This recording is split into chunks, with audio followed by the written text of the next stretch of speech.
Okay, dear student, welcome to today's class. In this lecture video, we are going to learn or discuss about very interesting topic, that is Elliott wave theory, trends and trend reversals. Now let's discuss about what is this lecture objective. To discuss about Elliott wave theory, which is one of the renowned technical analysis theory, that is Elliott wave theory, and also to understand the trends and trend reversals. What is a trend and what is a trend reversal, and how it is helpful for the traders. And at the end of the lecture, you will be able to understand what is Elliott wave theory and able to apply the trends and trend reversals in your real-time trading. Now, what is this theory? Elliott wave theory was developed by Rolf Nelson Elliott in the 1930s. And Elliott wave theory is a method of technical analysis, as I told you now. It is it is a kind of it is a method of technical analysis that helps. That looks for the recurrent long-term price patterns related to persistent changes in investor sentiment and psychology. So now this theory is based on the investor sentiment and psychology, and based on the investor sentiment and psychology, and how the price is recurrent in the long term. So which is explained by this particular theory, and helps the traders in taking decisions by looking at the various the highs and lows formation, and based on the investor sentiment and psychology. And the theory identifies waves identified as impulse waves that set up a pattern. So impulse waves basically sets up a specific pattern, and also corrective waves that oppose the long-term trend. Whatever the current pattern that is formed by the impulse waves are being opposed by the corrective waves. Now on the screen you can see the Elliott wave theory waves formation. Now how the waves are being formed and it is being identified. Now we'll see there are basically two types of waves that you see on the screen. One is motive, and the other one is the corrective. So motive phase, so which is nothing but a number 1 2 3 4 5.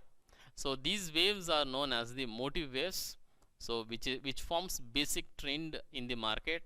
And then on the right hand side you will see the alphabets, that's A B C curves, or what we call the waves, ABC waves. So these ABC waves are the corrective waves of the motive phase. So whatever the waves that are being formed in the motive phase are being corrected by the corrective waves. Those are ABC waves. If you look at the chart where wave 1 has been formed, and then wave 2, which is little lesser than the wave 1, and then wave 3 is again higher. So means higher highs and higher lows are being formed from wave 5 to wave 1 to wave 5, and then again lower low and higher lows are being formed during this ABC corrective waves formation. Now let us discuss about these waves and its formation in detail. So now what is this impulse waves? So impulse waves consist of 5 subwaves. So there are 5 different waves that are being formed in this impulse waves. Just now we discussed about the impulse waves that form the net movement in the same direction as the trend of the next largest degree. So this pattern is the most common motive wave and the easiest thing to spot in the market. Yes, this impulse waves formation is being easily identified by traders after its formation, and this pattern is the most common, and impulse waves consist of 5 subwaves, and of course this can be easily located in the real markets, and this has the 5 waves. So wave 1 2 3 4 5 4 and 5, and 3 of them are motive waves. So there are 5 waves, out of them 3 are the motive waves, again 2 are the corrective waves. So in the overall direction of this particular the motive wave, so where the three waves are in forward direction, very high and lengthy candles, or lengthy waves. And for these three waves, and there are two again small and corrective waves are being formed. Those are the corrective waves. So these are in structured or labeled as 5-3-5-3-5 structure. So 5 is little bit more longer wave, and 3 is a shorter wave. And while formation of the candles, and how do we identify in the real market as what is this, whether this is a motive wave or it is a corrective wave, how do we identify that? To identify this, the rules are two. So rule 1 is wave 2 cannot retrace more than 100% of the wave 1. So wave 1, after its formation, to form the wave 2, the wave 2 should not come below the wave 1. So whatever the bottom, so where you look at here, so the candle one, mean the wave 1 where it has formed and reached, again there is a next candle, that is next wave, that is wave 2 is being formed. But if you see the wave 2, and the wave 2 bottom is not below this wave 1 bottom, so that is what is required for the formation of this motive wave. And rule 2 is that the wave 3 can never be the shortest of waves 1, 3 and 5. So this wave 3, so where you can see, never be the shortest of waves 1. So this wave 3, what it has been formed, should not be the shortest of this wave 1 or wave 2. So wave 3 must be a very longer one, which should not be the shorter than the wave 1.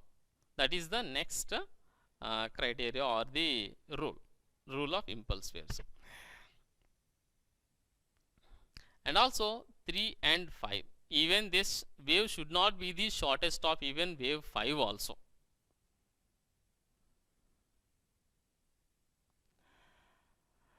And corrective waves. So now corrective waves are none other than the corrective waves consist of 3 or a combination of 3, or means it's of 3, also the combination of 3 waves, and sub waves that make net movement in the direction opposite to the trend of the next largest degree. So means completely the corrective waves formation is to counter the prime wave or primary trend that is formed in the market.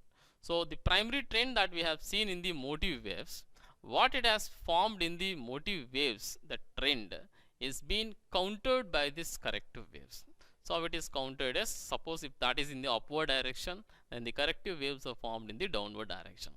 If the motive waves are formed in the downward direction, then the corrective waves are formed in the upward direction. So that way these corrective waves are formed to counter the motive waves, and they also consist of again 3 or set of 3, even sometimes it can be 2, but a set of 3 can be formed as a corrective wave formation. And again the overall movement of this particular corrective wave is a downward or counter to the motive wave, and its goal is to move the market in the direction of the trend. And so finally what its goal is, it is to move the market in the direction of trend. So taking some breadth to the upward direction, and then again it will give the chance to again go for the new highs. So that way corrective waves are going to be work. And then corrective waves consist of 5 sub waves. Again you see there are 5 sub waves, and the difference is that the diagonal looks like either an expanding or contracting wedge. So finally what you see in the corrective waves is whether it is a diagonal or a corrective, it means the corrective waves are going to become the what we call the corrective trend of the previous what we call the primary waves. Also the subwaves of diagonal may not have a count of 5, depending upon what the type of diagonal is being observed. Diagonal is nothing but a kind of pattern that is going to form in the market.